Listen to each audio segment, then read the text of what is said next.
It's showtime.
Listening to the Sportz Nutz. Welcome, y'all. It is Friday. We made it. You made it. Oh man, we finally got to that Friday hurdle. Thank you all for tuning in all week. We have had so much fun, such a great response by everybody. It really has been a real treat to have basically an episode every day. It's been a lot of fun. Man, I want to give a special shout out to everybody who is listening to literally the greatest sports talk show ever in the Sportz Nutz on 95.5 KFCE in Terrell, Texas, as well as TigerNation.live and the other radio stations that we air on, as well as the 37 other countries we air in. Thank you guys for the overwhelming support. It really does mean a lot to us. We just surpassed the 3,300 subscriber mark. It really does mean the world to us. As you guys see, we're all here but one. That's because he is at a daddy-daughter dance, and I say go have fun, seriously, because you only have a 10-year-old once. So, and I'm not there yet. I'm close, but I'm not there yet with my daughters. Y'all, we have a special guest tonight. This gentleman is going to come on. His name is Bo Crutch. He's going to talk to us about the Seattle Kraken. As you see, Shane's little background there shows the Seattle Kraken him. But man, Shane, how are you doing, sir? Well, man, the work week is done. Man, it's Friday night, 7:30. Man, it's a better, no better time than to be here talking with you guys. Real excited for special guest tonight, but man, a big weekend coming up too. So looking real forward to Sunday for sure. Oh yes, it's about to get good. Oh my God, look at this. Pensman, man, he is back after a long week of being under the weather, man. What's going on with you, sir? Doing good, hanging in there. Bummed I'm here. Gotta support right. Bo, so gotta support my friend Bo. So that's right. Ain't nothing wrong with that. And look, my dude sitting right below me, Brian Pettit. Man, we're starting to become a regular having you on, man. How you doing? I'm doing good. It's Friday. And also, by the way, Olympics starts tonight, Actually, they started this morning. But the opening ceremonies is tonight. The opening ceremonies have already aired. Yeah. But because remember, they're 7 hours ahead of us. But my daughters, Eastland and Addison and Holden, Daddy, can we stay up and watch some of the opening ceremonies? I'm like, yes, y'all can watch some of the opening ceremonies. The Olympics is a big event in the Keeler household, indeed. Oh, man. So after our guy Bo does leave, we still have a lot to talk about. The Pro Football Hall of Fame class of 2026 was officially announced last night. We'll let you know who they are in just a few minutes. And then it got us thinking, the first-time Hall of Fame ballots, the potential members for 2027, they too have been announced, and we'll go over that list. And I want you guys to maybe tell me, who do you think will be the first ballot guaranteed on that list? There's a lot of big names in there. Your 2025-26 NFL MVP is. We'll tell you guys in a minute who he is, and just what happened on the stage was really cool. One of one of the biggest upsets of the season, and more likely overall. Last night happened with Gonzaga and Portland. What? Yeah, we'll talk about that in just a few minutes as well. I'm going to put a picture up, and I want you guys to study. I'm not going to show it yet because it'll give it away. But it's basically who are you choosing to win the game or the championship? We'll talk a little bit about that one. Of course, we have our honorable mentions, and we have you, the most interactive fans there is. All right, y'all ready? Let's go. Get it. Bo, man, how are you doing, brother? Doing good. Thanks for having me on, guys. Oh, man. Hey, turn your volume just a little up. A little up. Yeah, your volume's just a little down. There you go. Yep, much better.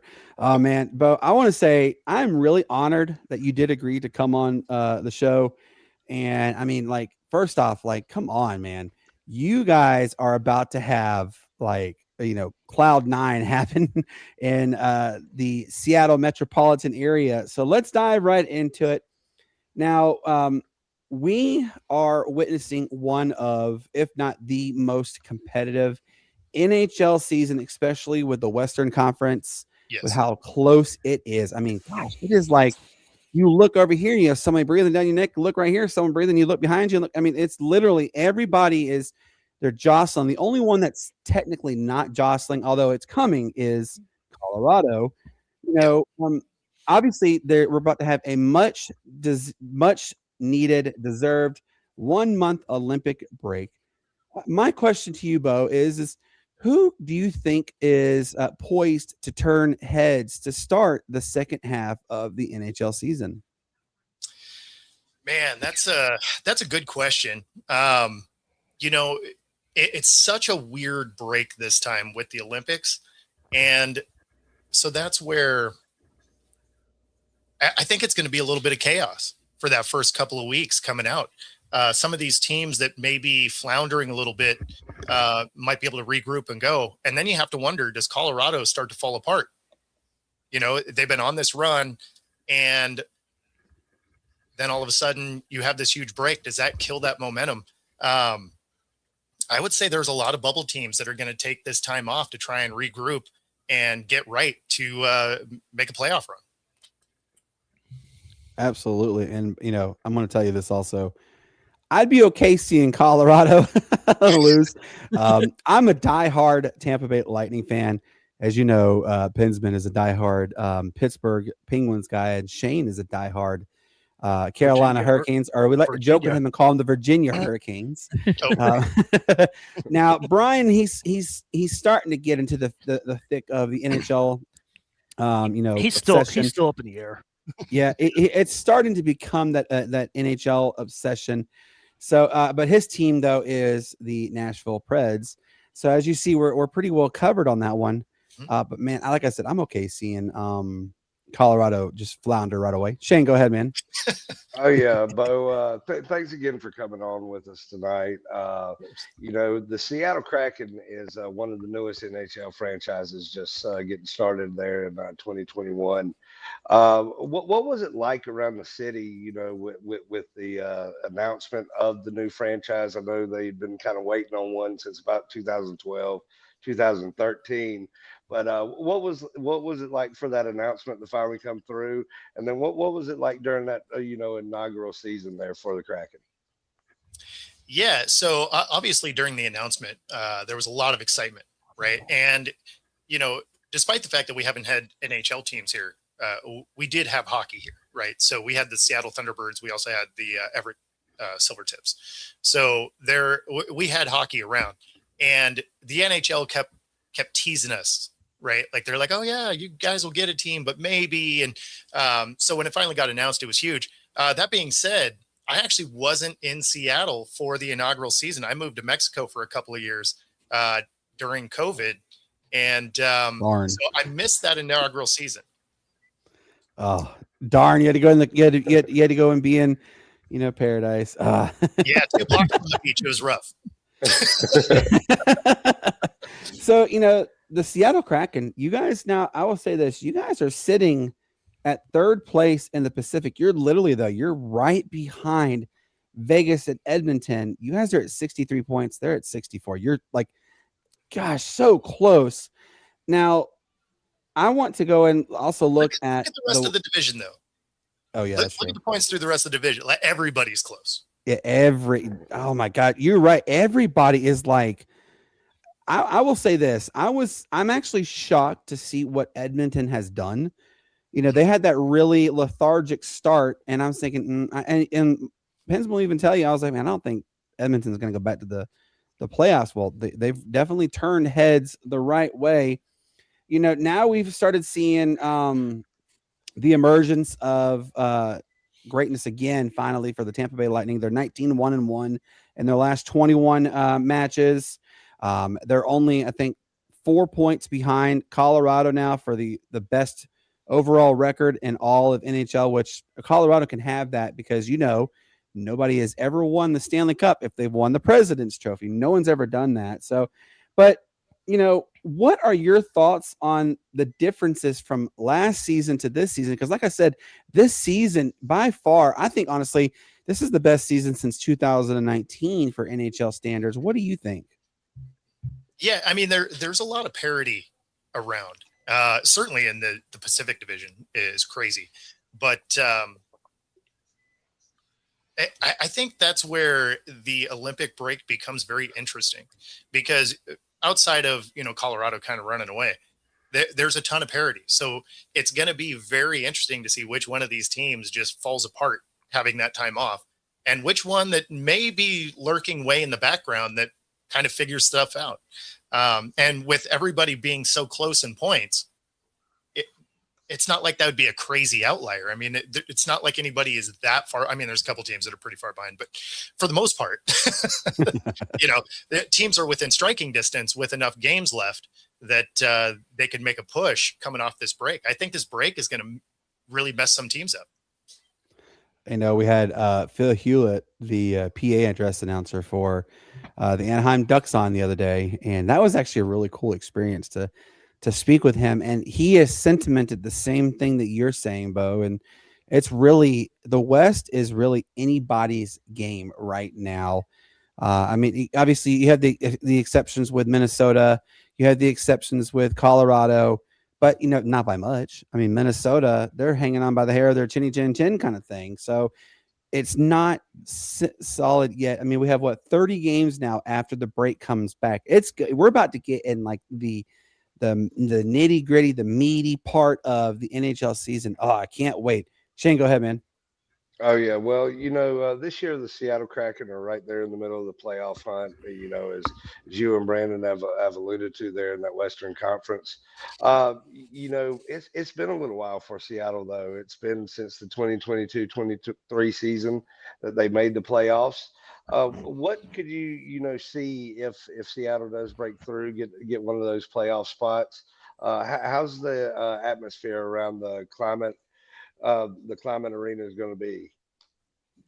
Yeah. So, I mean, obviously anytime you're in the playoffs, you know, the atmosphere is electric, right? I mean, when you go to a Kraken game anyway, you know, even through the ups and downs of this season, I mean, it's been a roller coaster ride if you're a Kraken fan. They'd go on a run, they'd get up into that, you know, second spot, and then they fell apart and fell to second to last and then climbed their way back in. You know, they started the season off looking like they were going to set the new record for the most ties in a season. I mean, there was so much going on with this Kraken team. So, and during all of that, the crowd's been electric. So that won't be the issue. You know, and I see one of the comments, Rob, you know, asking kind of where it is they think they're going to end up. Right. And the problem is they are kind of a one-sided team, right? They're good on defense. They struggle to score. And that is where a lot of those ties happened early in the year, is because they could hold people down, but then they couldn't capitalize. And they were among, you know, the bottom of the league for much of the year as far as power play goals. But they would find ways to give up shorthanded goals, right? So they'd come up short on penalty kills, which that's a rough way to go down. So unfortunately, the scoring end of this team, even if they get into the playoffs, is a real question mark, because there'll be moments where they'll get they'll find the back of the net, and then they'll go on runs where they fall apart and they fall back down the standings. That may work during the regular season. That'll get you out of a series real quick in the playoffs. Yeah, at times, I swear, Bo, you probably see this too, that some teams in the NHL, they can't even buy a goal. Like they can't even get out of their own zone, let alone a goal. And it's you can literally just sit there and beat your brain like, dude, what are you guys doing? Get it out of your zone. Come on and play the way you know how to play. All right, Pensman, you have a question? Go ahead, man. Well, first off, congratulations to your Seattle Seahawks of making the Super Bowl, and it's good to see you since it's been a while. We need to catch up on some stuff, Bo. But my question is, do you think the goaltending with Joey and Philip, do you think that's a mixture of why they're at 63 points? Do you think the goaltending is the issue? Because Matt Murray's only had 5 games, and Joey's had the most, and Philip is the second. What do you think? You think the goaltending's the problem to have 63 points? No, I don't think goaltending is the issue. I think the issue is the amount of shots on goal is the problem. Okay. Because the goalies have been good, but we've gone into overtime periods where we ended up with 1 shot on goal for the whole period. Well, if you only get 1 shot on goal, you know where the puck is the rest of the time? Exactly. It's down on the other side. So Right. the other thing to keep in mind on that is some of the reason why we have that is because our goaltending has been good enough to get us into these overtime games. So, as you still get a point in a loss for overtime. And, that has helped us a ton, because we've had a lot of overtime games during this season, especially early. And so that is actually a testament to, you having 70 minutes of hockey that they have to defend. So, yeah, no, I would say the issue isn't really the goaltending so much. It is getting the puck out of our area and actually putting it in the back of the other net. We've seen, Bo, for something that has rarely happens literally in hockey with goalie fights. We've seen 2 this year. We've been blessed. So Pensman and I are on the phone when they did the stadium series, and he goes, "Oh, there's a fight, because Andre Vasilevsky's coming out there and he's ready to lay some haymakers." And of course, both Pensman and I are like, "Well, that was a quick fight. Come on, that was not what we were expecting." But look at the overall push that the fights have actually had. And I don't know if you saw last night. I'm pretty sure you did. You saw last night with my Tampa Bay Lightning taking on the absolute laughing stock of the state of Florida with the Florida Panthers. And I don't know if you saw this. They had more players in the penalty box than they had room for the penalty box. And I know that the Tampa Bay Lightning mascot was kind of joking, giving them chairs. They really kind of needed to have chairs in the penalty box, because there were so many. But what in your eyes, whenever you see a game like that, where when they're going to lay haymakers, what type of excitement does that generate for the fans and even for the team? Like, we saw what it did with Andre Vasilevsky when he got into the fight with Swayman, and then Tampa just said, "All right, yeah, let's go score," because Boston, for whatever reason, thought the entire second period belonged to a power play for whatever reason on that one. But what do fights really do to does it really in general ignite a team to possibly go into victory, or no? It can. There's more of the entertainment value for the fans, probably. Goalie fights are funny though, because that is full on, just like, they're so padded up that it's just like Transformers fighting out there, right? Like, I love there's that. no real fight happening. There's too many pads, and but they're entertaining and they're rare, right? So when they do happen, you're like, oh wow, a goalie fight, that's crazy. But yeah, when there's a lot of fights, it actually makes me think of lower level hockey, right? Like WHL, stuff like that, because there was always lots of fights in that. And So when you see that, it makes you think of the lower level stuff when you're watching the guys that are, in their late teens, low 20s, where you're like, oh yeah, this is going to be some boxing, and then hockey will break out every now and then. So anytime you see that in the NHL, it is kind of entertaining. Shane, go ahead, man. Oh yeah, well, as Pittman mentioned, the Seahawks are in the big game this coming Sunday. Just kind of veer off the hockey thing for a little while, since it's such a big moment there for Seattle. Give us kind of your keys to the game and your prediction on it. Yeah. I mean, obviously, I've been talking about this for 2 weeks. Like this has dominated the airwaves for sure. So yeah, some keys to the game, from Seattle's side, is they got to protect the ball, right? Sam has to be smart with the ball, which is something he has been really good at this postseason so far. They also have to figure out how to get Walker going. I don't expect him to have a huge day, but he needs to be going enough that they have to respect it, right? But I'm looking for Shaheed to have some key moments in this game. AJ Barner is going to have some key moments in this game, because he's going to be used in some of that rush blocking, and that's going to allow him to do some of these kind of stunt blocks where he can float out into a zone. I expect to see him get some catches on probably some important third downs. I could definitely see him getting like an anytime touchdown in this game, for the exact same reason, is if they can get Walker going right away, then they'll have to play up on that, which will allow him to kind of leak in behind the line there. We had a friend of ours. We did our Super Bowl preview show yesterday, and we had a guy come on, and he said, whoever tries to get cute, the first person who tries to get cute is going to cost them big in the game. And the question obviously is for everybody, and including you, who do you think will be the first to get quote unquote cute and cost their team a touchdown or even more? So I don't think either team is going to get cute. These are both coaches that are defensive minded. So they are more about possession and, keeping the ball. Not to say that there's not going to be some creative plays in this game. Certainly there will be. But I don't think it's going to be one of those, Kyle Shanahan's where I kind of outcoach myself in a moment. I don't see that being a thing. What it might be is an execution issue where you end up with a turnover. And that's where I think turnovers loom hard, huge in this one, where whoever loses the turnover battle loses this game, because both these defenses are legit. Yeah, I think this is, I'm sorry, Richard Sherman, you had your Legion of Boom. Yep. I think this is better than the Legion of Boom.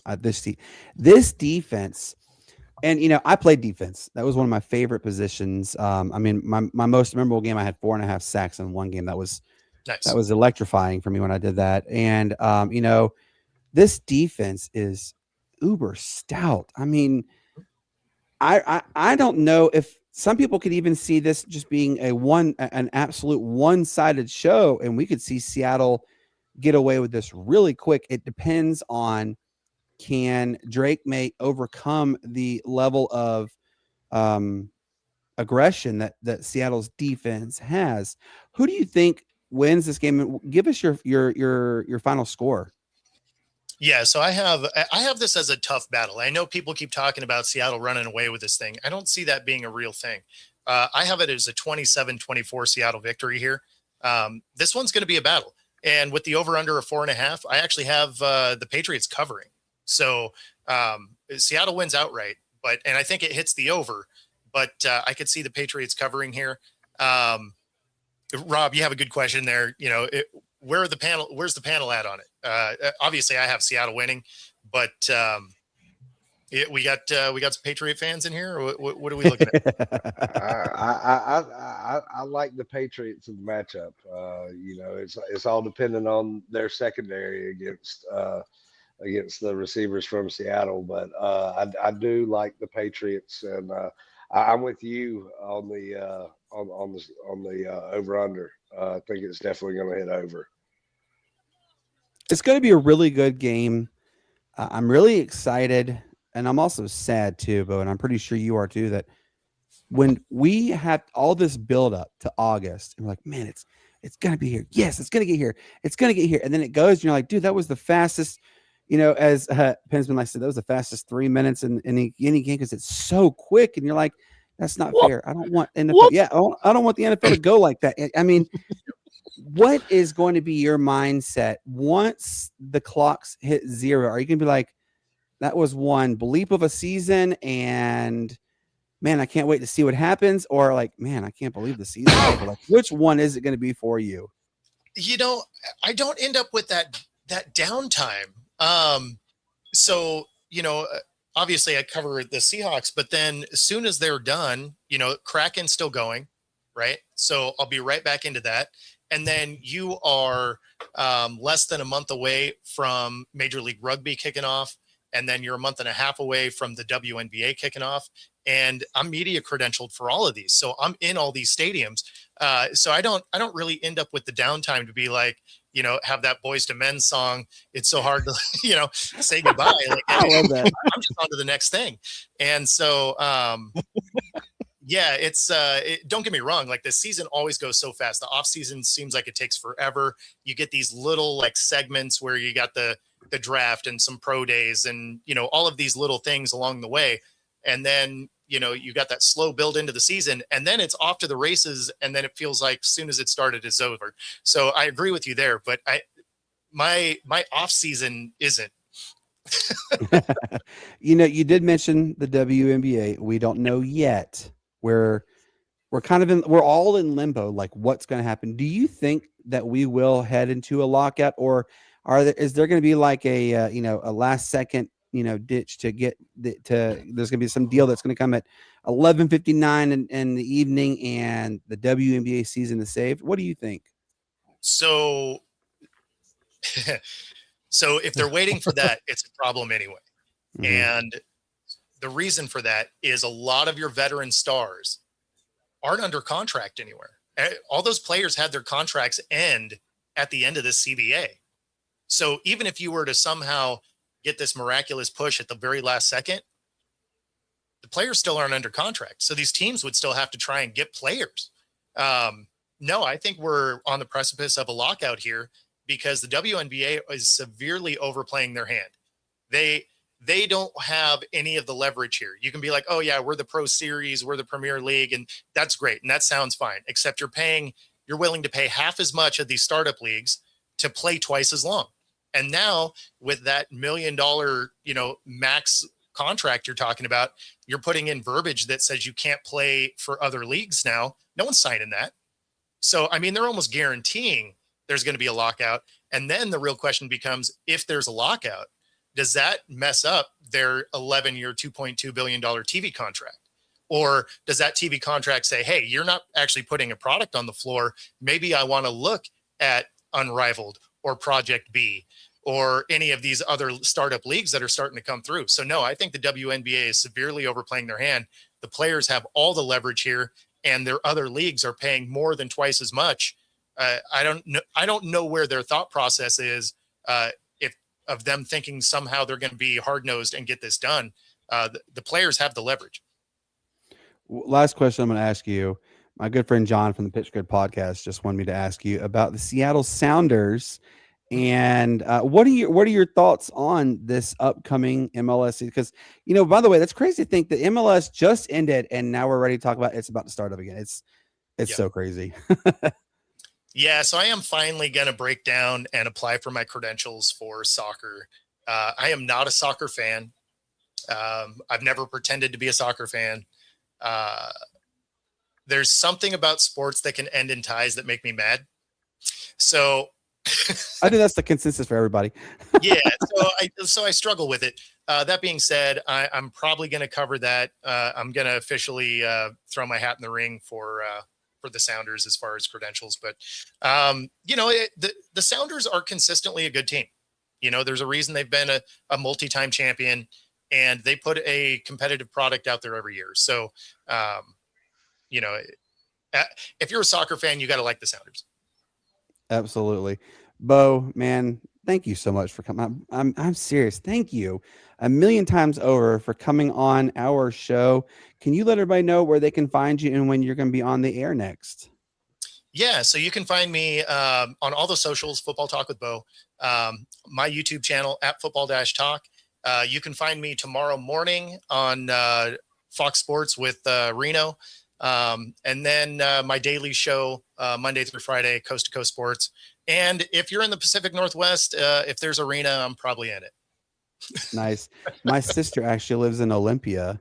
Oh, okay. So when I told her you were coming on, she's heard you, she's seen you. So my nice. brother-in-law has absolutely seen you. So shout out to John and Michelle for that. But man, Bo, I really thank you for coming on. I want you to do me a favor. Go enjoy your weekend while you can before you have to get back into the grind of things. But go have a good evening, good weekend, and we'll talk to you soon. Sound good, man? Absolutely. Thanks for having me on, guys. Ton of fun. Yep. Take it Take easy. care. Yeah, appreciate it. Oh man, that was cool. Come on now. All right, so let's get going, guys.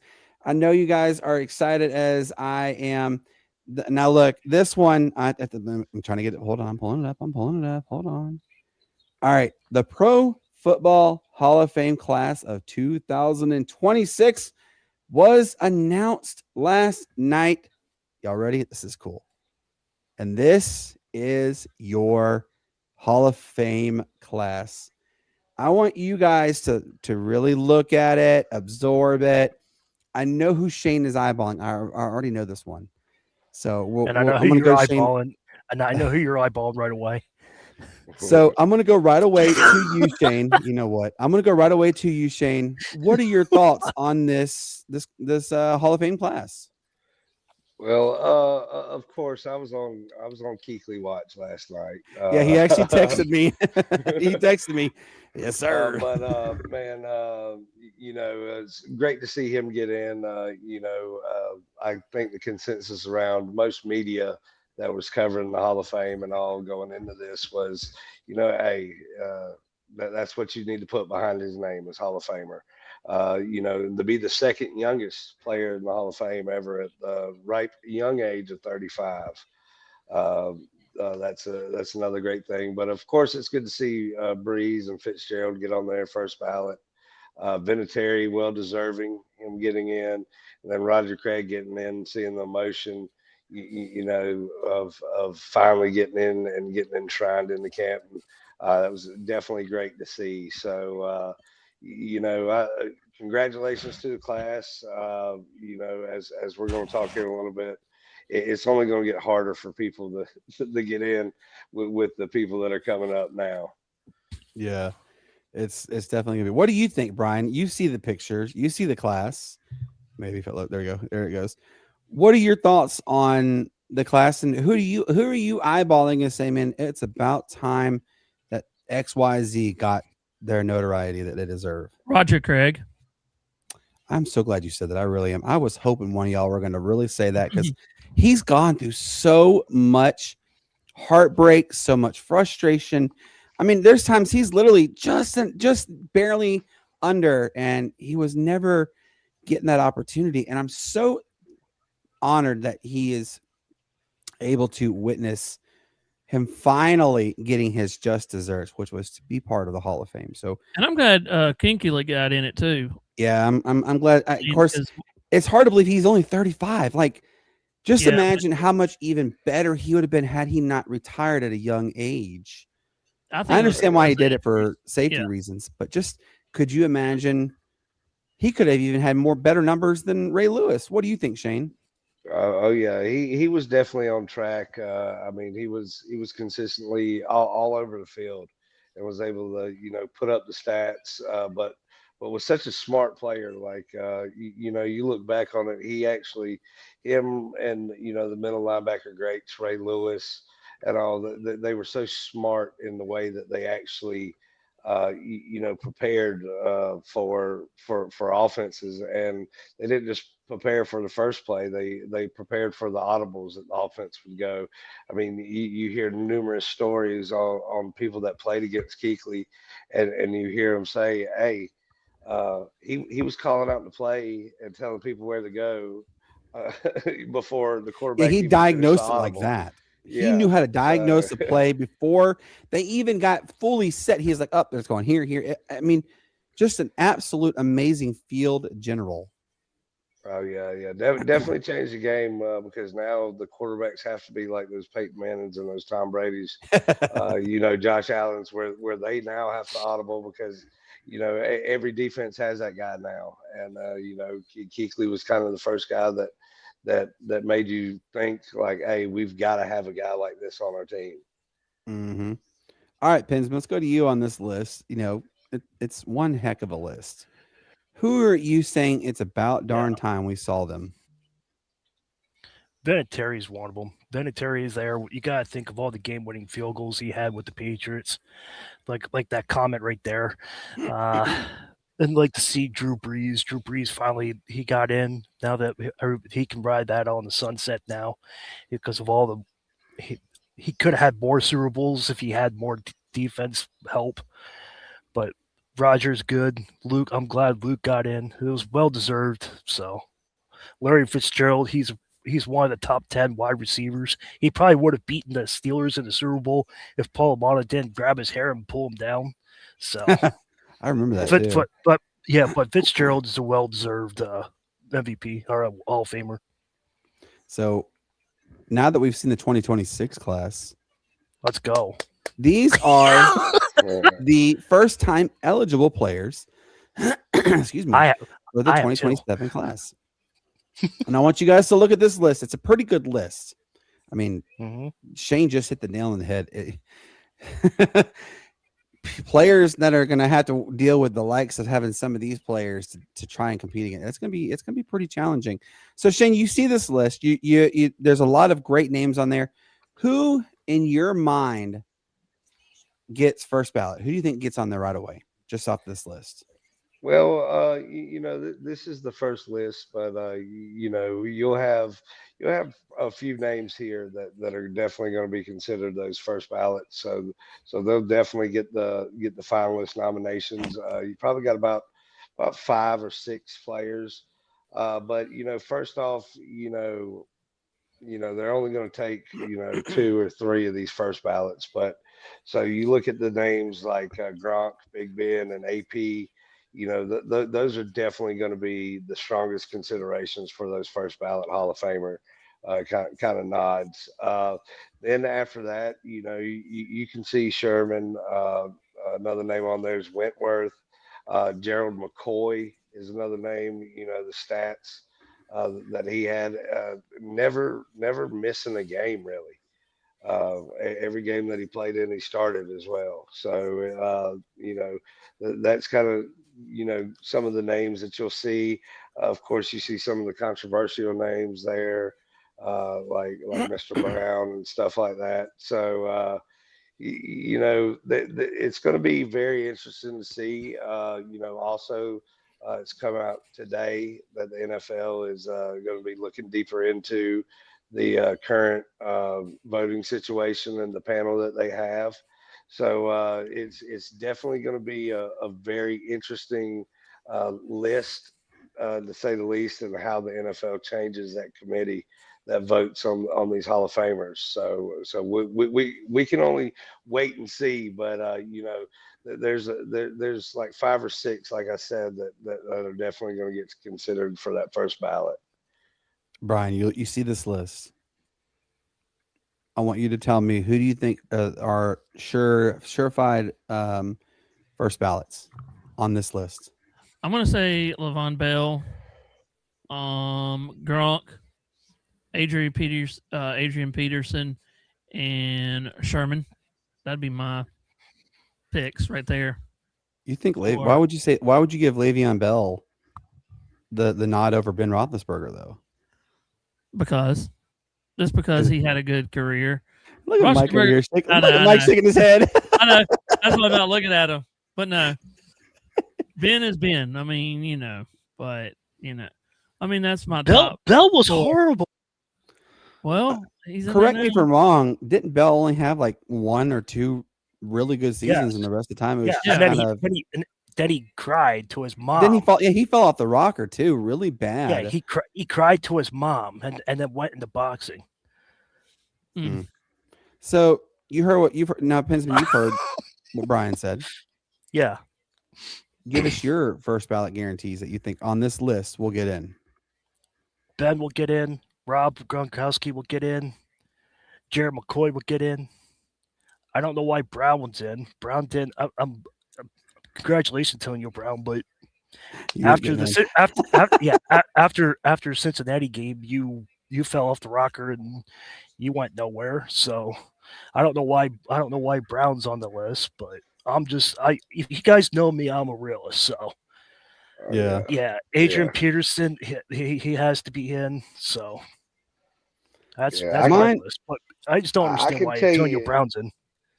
Yeah, I can tell you one name on this list that I'm looking at, and that's probably got the statistics and probably should be one of these Hall of Famers. That's probably going to have to wait it out. But Ryan Kerrigan down there at the very bottom, just a solid player and kind of what you expect. He deserves that. Not Le'Veon He does deserve it.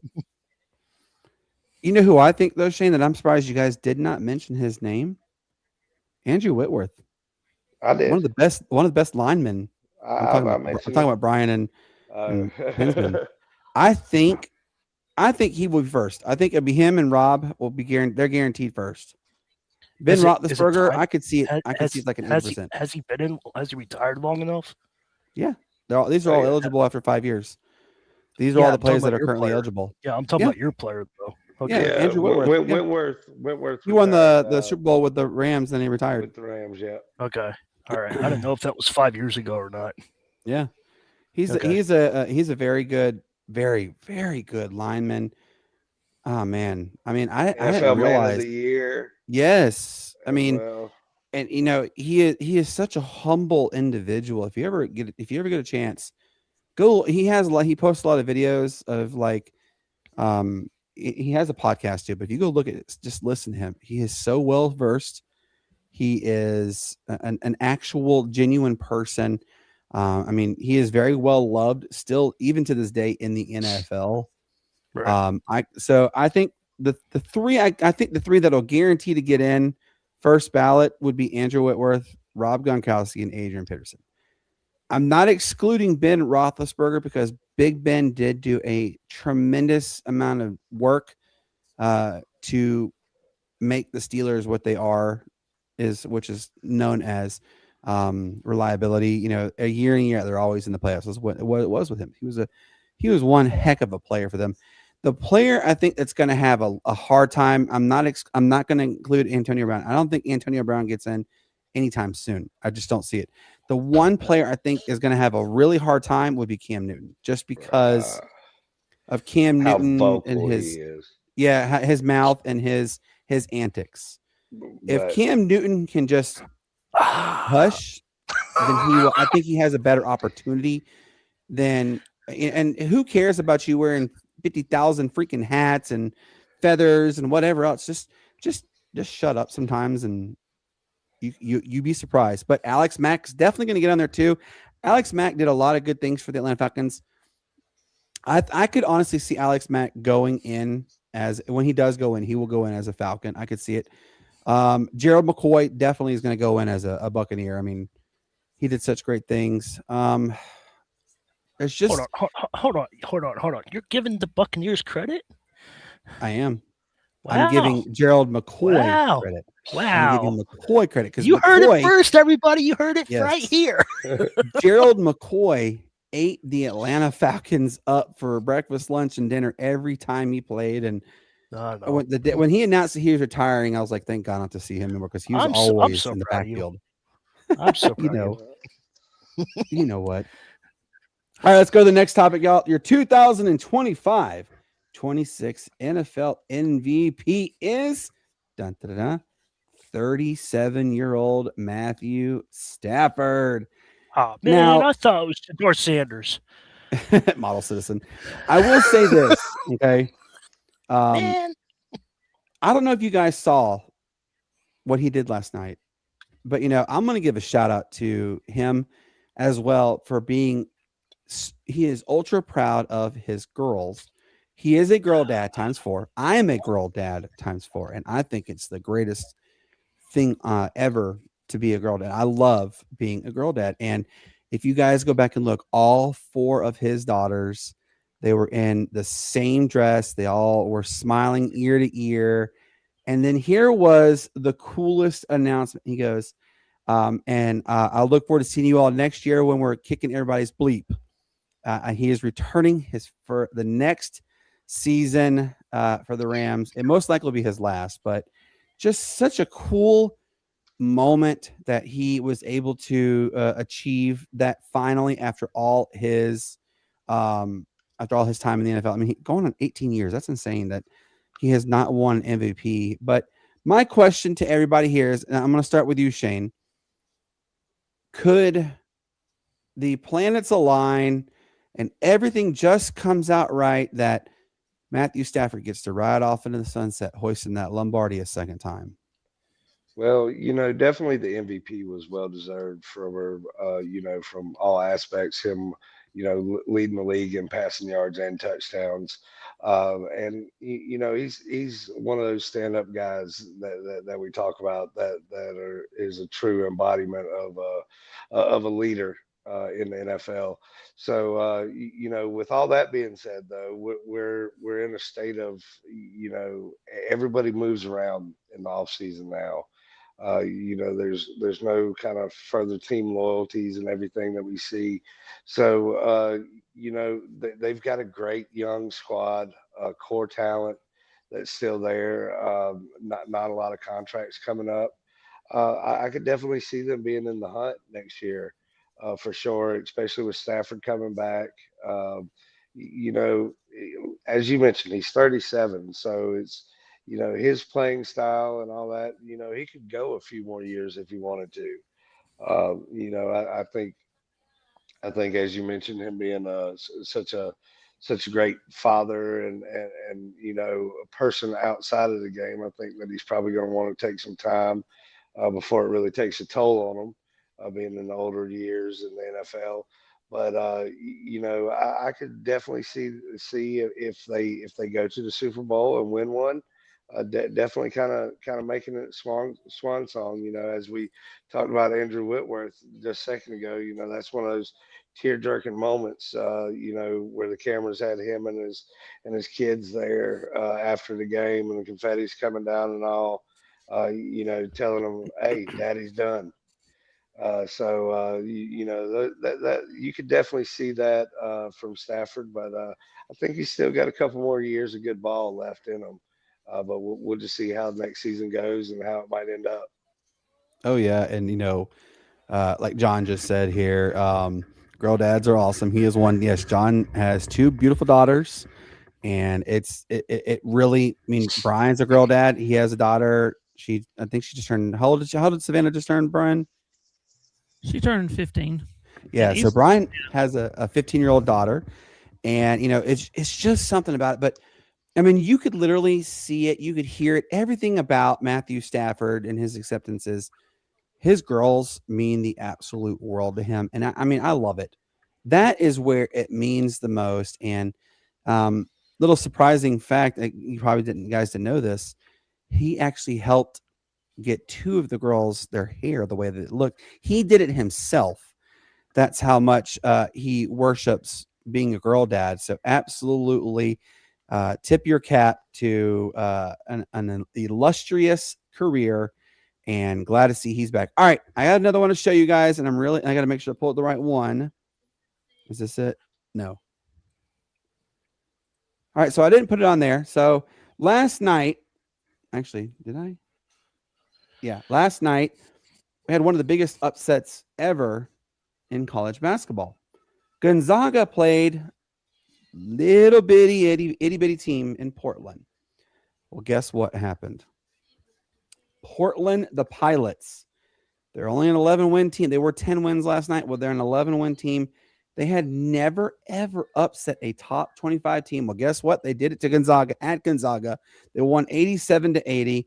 And it got me thinking, what was the largest upset in college basketball history that you remember watching?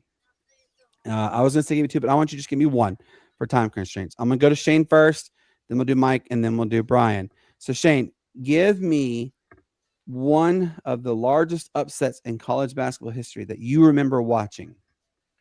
Oh yeah, well, I first off want to point out Portland's head coach tore his Achilles because their players were so sick and had injuries last year. Or last week, he had to sub in for the practice squad. So doing that against top 25 team with the torn Achilles, fresh off of surgery. Shout out to him for doing that. But my first one that I remember is probably one of the biggest upsets, that we've seen in the NCAA tournament history when George Mason took down number one overall UConn there in the 2006 tournament. They went through seeds 6, 3, 7, and eventually won. One of the first big mid majors to be into the NCAA tournament and go all the way down to the Final Four. That was just kind of a special team. They all the offense had double figures, all the starters. And they just they took down Rudy Gay and a number one UConn team that was poised to make a run for the national championship that year. So that's the most memorable one that I can think of. I've got another one. Of course, Virginia Tech beating Duke in the ACC championship game a few years back. But I could go on for a long time for that one. But so let's go ahead and move to Mike for Yeah, Mike's over there shaking his head because Mike is actually a Duke fan. So, Mike, what about you? What is the biggest upset? I remember that what he's talking about. What is the biggest upset that you have witnessed that you get to watch in college basketball? That game that he's talking about, and I remember I need help from here, but Davidson was in when Curry was playing, and they played some big school, and they knocked off a big school, and that was an upset. Nobody couldn't believe it. I don't remember. I have to think back. Let us, John, if you know that answer, please let us know too. Yeah. I just know that was a huge upset. And I remember watching. I just can't remember who Davidson was playing. What about you, Brian? So mine was the North Carolina Duke game years ago when Laettner hit that last second shot. Yep. That was the one where he just caught it and turned around and spun around and then shot. Yep. That was mine because I was actually at camp that time, and then when it went off, everybody's like, "Oh, North Carolina's gonna win," and then all of a sudden he drained it, and it's like, surprise, and then Duke won. That is actually in the fan when it got crazy. That's Duke and North Carolina are playing tomorrow night, by the way. Just let everybody know. I know. Yeah. That's why I brought it up too. And that's also, ESPN did a 30 for 30. Everybody hates Christian Laettner, so that's right. Check it out. That's true. Mine is it was actually 3 years ago, going on 3 years. God, when Furman, the 14th seed, they go in the NCAA tournament. They're playing against number 3 Virginia. Ain't no way they're going to lose to Furman. No, Furman said, "Oh, no. We're going to make it interesting." And then they steal the inbound pass. Garrett Heen passes the ball to JP Pegues. Pegues hits the 3. I was producing that game at the time. And one of the producers with me, Lonzo, said, "Watch, he's going to make this." And I go, "You think he's going to win?" And he's like, "Yeah, he's going to make a 3 and win it." I said, "That would be something." And sure enough, it happens, and you hear Dan Scott go, "Pegues for 3 in the win, cut!" And I kid you not, me and Lonzo jumped up. We're like, "Oh my God!" And Lonzo goes, "You got to get back on there because they're still going." I thought the game was over, but there was like 2 seconds left, and I was able to capture that moment. I had, we have to set back and then we had to set 4 different recordings happen with cool edits so we could catch it in time, and we caught it, and that was they still, to this day, CBS Sports still airs Dan Scott's call. So it was really cool on that one. All right, so I'm going to give you guys a picture. Another one. Yes, I'm all about pictures today. And Shane, this is the first one. I'm going to turn the banner off so we don't have the banner interrupting. It's game 7. It's a tie game. You have 1 shot to win it. Just 1. You see it goes from Robert Horry all the way to Michael Jordan. Those are the players right there. Who are you choosing to win game 7 on the final shot off of this list? Oh, yeah, well, there's some great players there in that picture, but we all know this is AI generated because LeBron would be up drawing a play up for himself to take the shot. And how to flop But and how to flop next. yeah, but I'm gonna go with you know, the player that once he crosses the half court line, he can shoot it from anywhere and make it from anywhere at any point. And that's going to be Steph Curry. You know, he gives you that extra edge just by having that range that he does. And you know, even in 2023, 2024 season, he was the clutch player of the year. You know, that just shows that he's about that life, to say the least. But you know, his career shooting percentage splits are kind of ridiculous. You know, when you look at it, and when you actually talk about a clutch gene, you know, when leading, he's a 47.1% field goal percentage, and then 42.8 3-point percentage. But when trailing in the fourth quarter, he's at a 48.2% field goal percentage and a 43.1 3-point percentage. So, you know, as the time dwindles down, if they're down and everything, he just keeps getting better. You know, for that clutch shot, I'm going to go with Curry and the ice running through his veins. All right, Mike, let's go to you. You see the list. You see the picture. Who are you choosing to win Game 7 on the final shot off of this list? I got Kobe Bryant all day. Ooh, I like that. I like that. What about you, Brian? Who would you choose on this list? I'm gonna take one for the team here. I'm gonna go Michael Jordan, but it's like Michael Jordan said one time on one of the interviews that if it did come down to a last second, it would be they were on teams, it would be him, Kobe, and Steph. And he said he would actually throw it to Steph and let him shoot it if it would get across to half court, but he would make the game time decision. So you'd have to go to Michael Jordan or Steph Curry, but I think it would be more Michael because he's made a lot of Game 7 wins.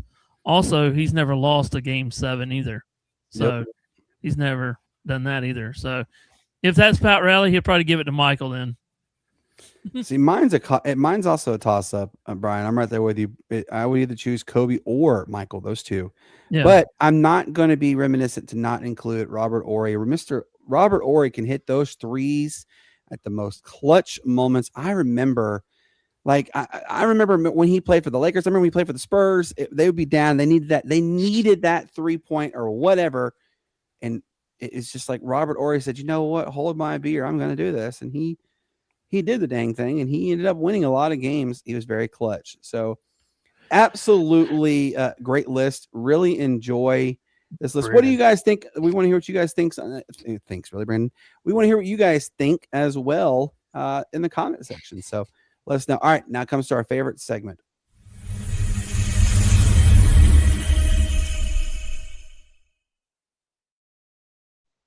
Yes, it is our honorable mentions. We are working on a slide, actually. Brian's going to try and make it a more flashier slide on that. But, you know, there's a lot of things that we like to cover with the honorable mentions. We usually cover 1 to 3 stories that the mainstream media either doesn't cover often enough or cover, period. My first one is shout out to what is transpiring between the Western Athletic Conference and Utah Valley. This is from them. This is from the WAC.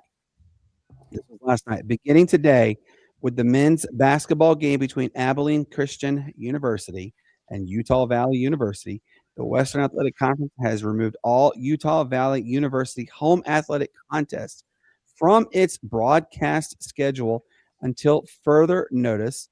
These events will not be available for broadcast on ESPN Plus or otherwise. This action is required due to Utah Valley University's failure to meet its obligations under WAC bylaws, resulting in the status as a member institution not in good standing. I'm not going to read the whole thing, but I'm going to tell you now, somebody getting fired. And also, Utah Valley is leaving the WAC. I mean, it was already been announced they're leaving the Western Athletic Conference. So, I mean, are they really going to shed a tear? Yes, because of the broadcast revenue that could come about, but no, they're not going to cry about it. Dang, give us your first honorable mention, sir. My first honorable mention, I don't know if we've mentioned it or covered it here in the past week, but about a week You ago, did. You did. shout out to the IndyCar series in Washington, D.C. There'll be a Freedom 250 that's going to be run August 21st through the 23rd. There in the streets in the Grand Prix style of DC, going right by the Capitol and all that kind of good stuff. Shout out to them. It's the year of the 250th anniversary of America, and man, we're seeing some good events lining up for this. Not only with the IndyCar series in DC, but the NASCAR going out to San Diego and doing it at the Naval Base. So, shout out to them and America for the 250th birthday. Amen. All right, Brian, give us your first honorable mention, sir. I'm actually going to go Clemson basketball. Last night they won over Syracuse. Are you sure it's Clemson basketball? Is it football, soccer, hockey? No, it's basketball. But you got to think about this. Clemson's only lost. What surprises me though, Clemson's only had one loss in the ACC this year. They've lost 4 games total. It's insane. Yeah, I know, but they've only I guess lost. that old cliche, the Brad Brown LLL, is gone because he's winning.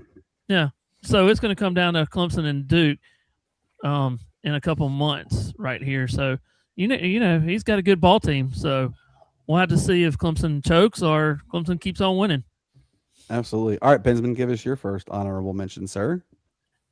In case you guys missed it last night, Avery Hayes just got called up to the Pittsburgh Penguins organization, and first 2 shots he takes, he gets 2 goals.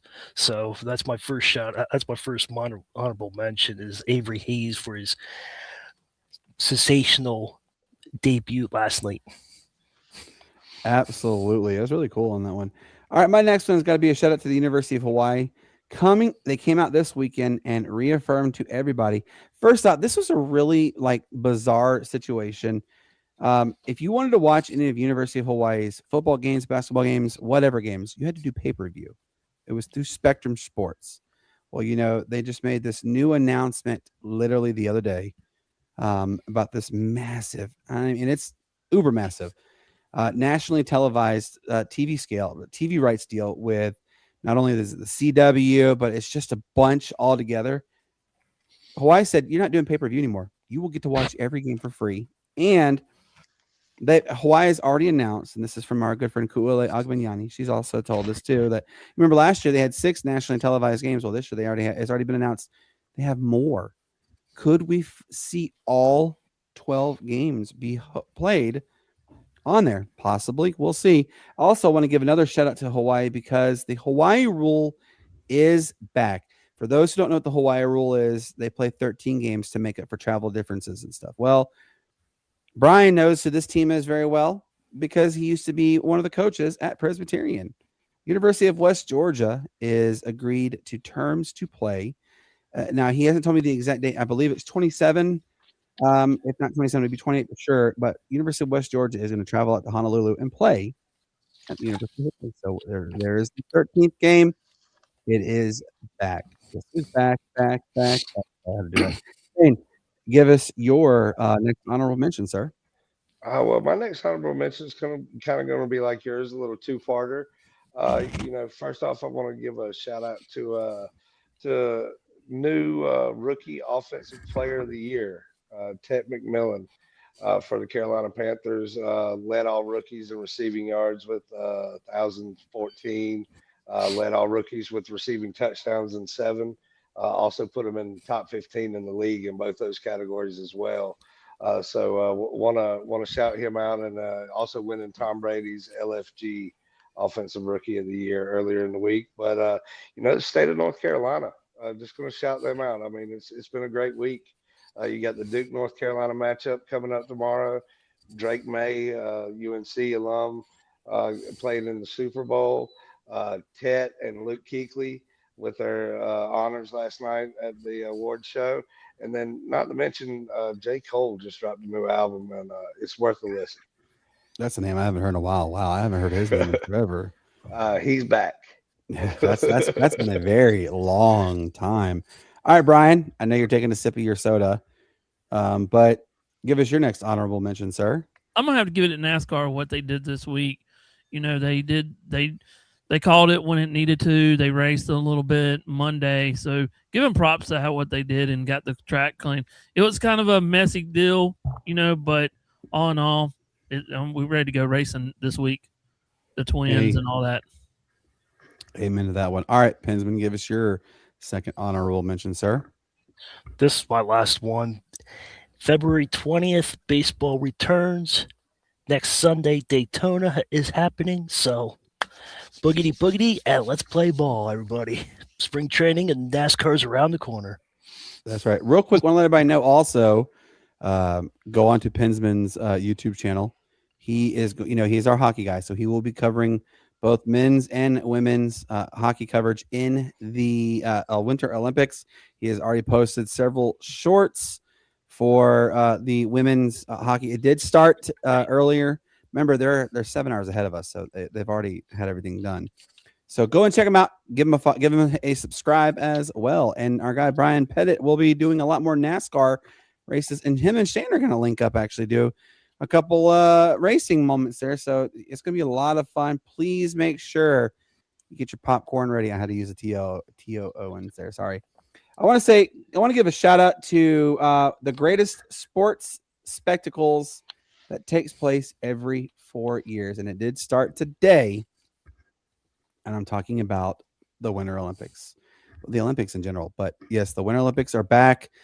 Brian has a little fan in the background there. But yes, the Winter Olympics are back and they're better than ever. And we're really excited to see how many medals each country takes and who wins the gold medal count. So we'll stay into that one. All right, Shane, give us your final honorable mention, sir.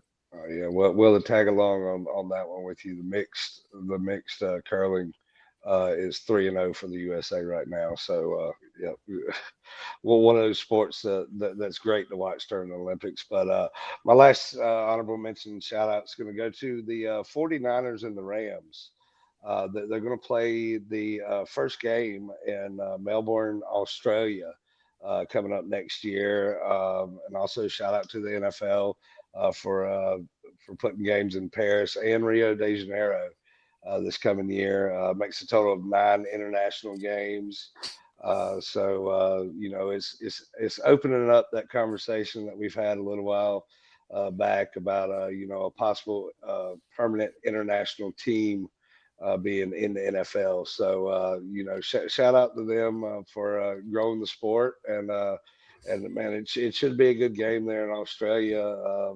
I believe it's at the cricket field that can seat over 100,000 anyway. So should be real interesting. They're going to Australia. This is from our guy John. Shout out to Lindsey Vaughn.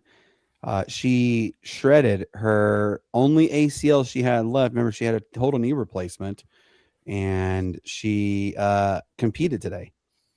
And it's going to be extra hard for her. She's even come out and said she doesn't have anything left to prove for anybody, but she is going to skate and compete in the Olympics. Her final one ever. She's guaranteed this will be the final one with no ACL. So shout out to Lindsey Vaughn, indeed. All right, Brian, give us your final honorable mention, sir. I'm gonna have to give it up to Denny Hamlin with his surgery.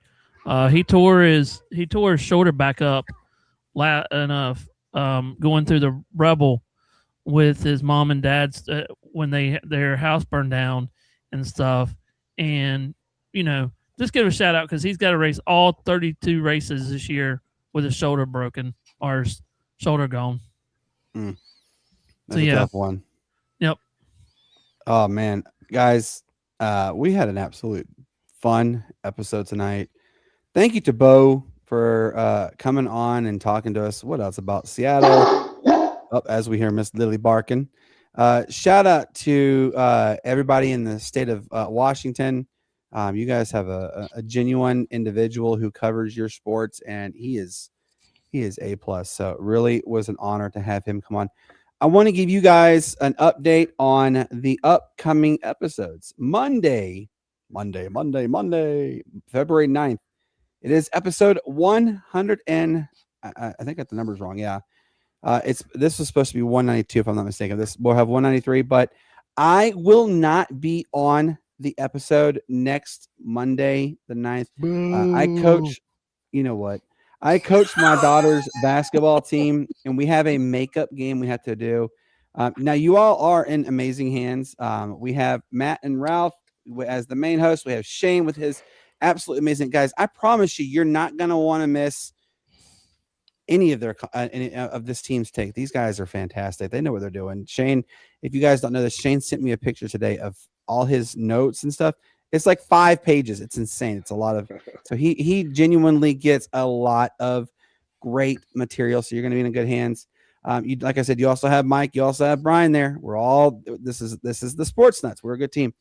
Wednesday, there is another episode. I might not be there. It just depends on everything. It looks like there's a real probability I'll be there, but Friday the 13th, it is episode 195. It will be run by Matt and Shane, Mike and Brian. I again will not be there. We have another basketball game. Like I said, great hands on that one. And then it gets really dicey. Monday, February the 16th. We have Nick Beckman. He is the public address announcer for Seattle University, the Red Hawks men's and women's basketball team. Matt and Shane and Mike and Brian will be the host of that show. It might actually only be the only episode for the week. I have, like I said, I coach my daughter's basketball team, and it is the playoffs.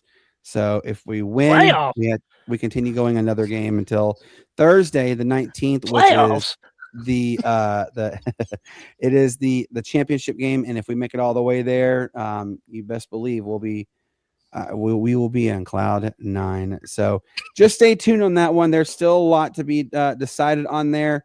But also want to let everybody know, our guy right here, as you see, he's been commenting, John from the Pitch Good podcast. And as you just saw on his comment about World Cup is coming, he will actually be coming on our show too to discuss the World Cup. He's also going to be talking to us soccer. Soccer's getting going again, so we're going to have a good time with him. So make sure you guys give him a follow, give him a subscribe, everything. We greatly appreciate it. So with that being said, for everybody who tuned tonight, guys, we had over 70 comments tonight. Really thank you all from the bottom of our hearts for doing that. Real quick, Pensman, give your final goodbyes, sir. Goodbye. No, I just want to let everybody know it's a good show. Good. Thank you for coming and tuning in. Thank you for taking your time out. But if you don't like what people say, walk the other way. Have respect what the people say. And please subscribe to my channel. And tomorrow afternoon, I will be putting more shorts out of tomorrow's game. USA women are playing tomorrow. There's a couple other games tomorrow morning. So tomorrow afternoon, look for my channels for more shorts. Subscribe to our channel. Subscribe to mine, to everybody's. And everybody stay safe. Amen to that one. Brian, give your final goodbye, sir. Just be safe, be kind, and love each other. That's it. I like it. Great show. Now, look, our guy Matt will always tell you it is the weekend. Yes, we're all going to partake in. We're going to partake in some adult libations. Don't drink. If you're going to drink, don't drive. If you're going to drink, then call an Uber, call a rideshare, because last thing you don't want to have behind you is the whoops, because then you're in a world of a whole lot of hurting right there, and you don't want, because I guarantee you, with it being the Super Bowl, and just a lot of other sporting events, the Olympics, you're probably going to be seen by that judge until at least Tuesday. So you don't want to get stuck behind bars, as Matt would always tell you. All right, Shane, give your final goodbyes, sir. Oh yeah, well, hope everybody has fun watching the big game this weekend. I know I'm probably going to be a couple pounds heavier with the menu that I got going on already. But man, hope everybody enjoys their weekend. Again, thank everybody for coming on, listening, watching us this evening. And as I always tell everybody, may the good Lord bless you. Peace, love, and bacon grease. Peace, love, and bacon grease, indeed. Guys, I always tell you the same thing, and I'm going to tell you again. Peace up, 8 down. Why? It literally is the greatest sports day there ever was. Shout out to the Atlanta Hawks, by the way, y'all. They since they made all these massive trades, they had a player. This was a crazy story. They were gonna fly him out the next day. He said, no, I'm going to drive. He drove all the way to the Atlanta Hawks game last night and scored 26 points. And that's pretty dedicated. That shows that he has the heart of a champion. So shout out to the Atlanta Hawks and everybody. I hope you guys have a fantastic weekend. Enjoy the Olympics. Enjoy the Super Bowl. Hopefully, if you're cheering for the Seahawks, they win. If you're cheering for the Patriots, they win. You guys have a fantastic evening, and we'll talk to you on Monday. Goodbye.